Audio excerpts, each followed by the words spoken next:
नमस्कार बच्चों, मैं सुरुचि सामरिया आपका ई कक्षा में स्वागत करती हूँ। आज आप मेरे साथ कक्षा 5 की हिंदी विषय के अंतर्गत पाठ 5 अनोखी सूझ के अभ्यास प्रश्न हल कर रहे हैं। बच्चों, आपने मेरे साथ कहानी पिछले भाग में पढ़ी जिसमें कि आपने देखा किस तरह से देवता और दानव लड़ते हुए प्रजापति के पास जाते हैं और ब्रह्मा जी बहुत ही अच्छे तरीके से उनकी समस्या का हल कर देते हैं। बच्चों, आज हम इस कहानी पर आधारित अभ्यास प्रश्नों को हल करेंगे। तो आइए देखते हैं हमारा पहला प्रश्न क्या है। बच्चों, पहला प्रश्न है प्रजापति किसे कहा गया है। बच्चों, कहानी आपने बहुत ही ध्यानपूर्वक पढ़ी है तो आपको याद आ रहा होगा कि प्रजापति किसे कहा गया है। बच्चों, प्रजापति ब्रह्मा जी को कहा गया है। देखते हैं आगे। पहले दिन प्रजापति ने देवता और दानवों को क्या उत्तर दिया। बच्चों, जब लड़ाई झगड़ा करते हुए देवता और दानव प्रजापति जी के पास गए तब प्रजापति जी ने पहले दिन उन्हें क्या उत्तर दिया। देखिए, पहले दिन प्रजापति ने देवताओं और दानवों को उत्तर दिया कि कल भोजन के बाद बताऊंगा कि बुद्धि में कौन श्रेष्ठ है। आगे बढ़ते हैं। देवताओं और दानवों ने प्रजापति से क्या प्रश्न किया। बच्चों, जब देवता और दानव लड़ते लड़ते प्रजापति यानी कि ब्रह्मा जी के पास गए तब उन्होंने ब्रह्मा जी से क्या प्रश्न किया।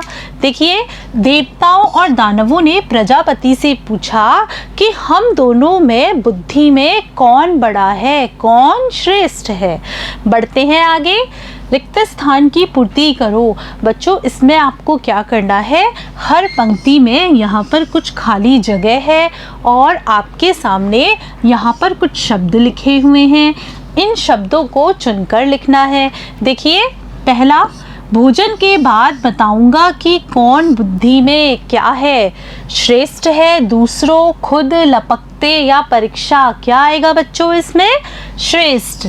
फिर देखिए, आ ही गए हैं तो देनी ही पड़ेगी, क्या देनी पड़ेगी, दूसरों, खुद, लपकते या परीक्षा।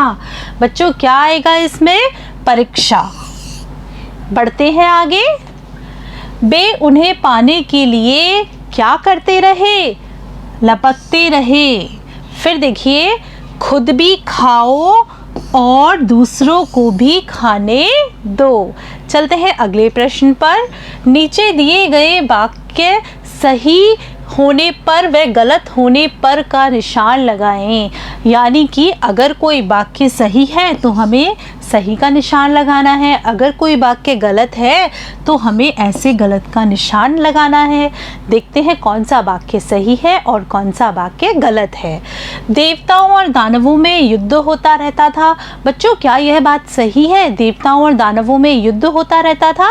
इसका उत्तर होगा सही। फिर देखिए, देवता और दानव दोनों को एक ही कमरे में बैठाया गया। बच्चों, आपने कहानी पढ़ी है तो आपको याद आ रहा होगा, क्या देवताओं और दानवों दोनों को एक ही कमरे में बैठाया गया था। बच्चों, यह वाक्य गलत है। फिर देखिए आगे। प्रजापति ने बिना शर्त भोजन करवाया। बच्चों, क्या यह वाक्य सही है, क्या प्रजापति ने उन लोगों को बिना शर्त के भोजन करवा दिया था। नहीं बच्चों, शर्त के साथ भोजन करवाया था, इसलिए यह वाक्य कैसा है, यह वाक्य गलत है। देवता परीक्षा में श्रेष्ठ निकले। बच्चों, क्या यह वाक्य सही है। हाँ बच्चों, यह वाक्य सही है। जब ब्रह्मा जी ने दोनों की परीक्षा ली उस परीक्षा में देवता श्रेष्ठ निकले। चलते हैं अगले प्रश्न पर। प्रजापति ने भोजन करने के लिए किनको आमंत्रित किया। बच्चों, प्रजापति ने देवताओं और दानवों को भोजन करने के लिए आमंत्रित किया। बढ़ते हैं आगे। प्रजापति ने भोजन करने की क्या शर्त रखी। बच्चों, इस प्रश्न में यह पूछा जा रहा है कि जब देवता और दानव दोनों को ब्रह्मा जी ने भोजन करने के लिए आमंत्रित किया तब भोजन कराते समय उनके सामने क्या शर्त रखी। तो देखिए, प्रजापति ने शर्त रखी कि भोजन बिना कहनी मोड़े करना है। बढ़ते हैं आगे। देवताओं ने अपनी सूझबूझ कैसे दिखाई। इस प्रश्न में आपसे यह पूछा जा रहा है कि देवताओं ने किस तरह से अपनी सूझबूझ दिखाई, यानी उनके सामने जो समस्या थी उनका समाधान कैसे किया। देवताओं ने एक दूसरे के मुंह में लड्डू खिलाकर भोजन किया। इस तरह उन्होंने अपनी सूझबूझ दिखाई। चलते हैं अगले प्रश्न पर। शोरगुल कौन कर रहे थे और क्यों? बच्चों, कहानी आपने पढ़ी है तो आपको याद आ रहा होगा कि शोर किस कमरे से हो रहा था। देवताओं के कमरे में से हो रहा था या दानवों के कमरे में से हो रहा था, और अगर हो रहा था तो क्यों हो रहा था? तो बच्चों, शोरगुल दानव कर रहे थे क्योंकि वे लड्डू उछाल उछाल कर खा रहे थे। लड्डुओं को लपकने के लिए वे शोरगुल कर रहे थे। बढ़ते हैं आगे।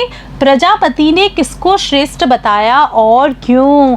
बच्चों, इस प्रश्न में आपसे यह पूछा जा रहा है कि प्रजापति ने कहानी के अंत में किसको श्रेष्ठ बताया, और जिसको श्रेष्ठ बताया उसको श्रेष्ठ क्यों बताया?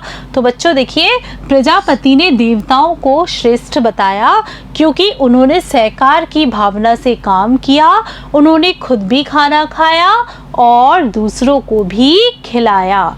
तो बच्चों, आज आपने मेरे साथ आपकी कहानी अनोखी सूझ के अभ्यास प्रश्न हल किए। मुझे पूरा विश्वास है कि आपको इस कहानी के सभी प्रश्न उत्तर बहुत ही अच्छे तरीके से समझ में आ गए होंगे, और कुछ प्रश्न के उत्तर तो यही याद हो गए होंगे। तो बच्चों, अगर आप चाहें तो इन प्रश्नों के उत्तर अपनी कॉपी में वीडियो रोक कर लिख सकते हैं। नमस्कार बच्चों।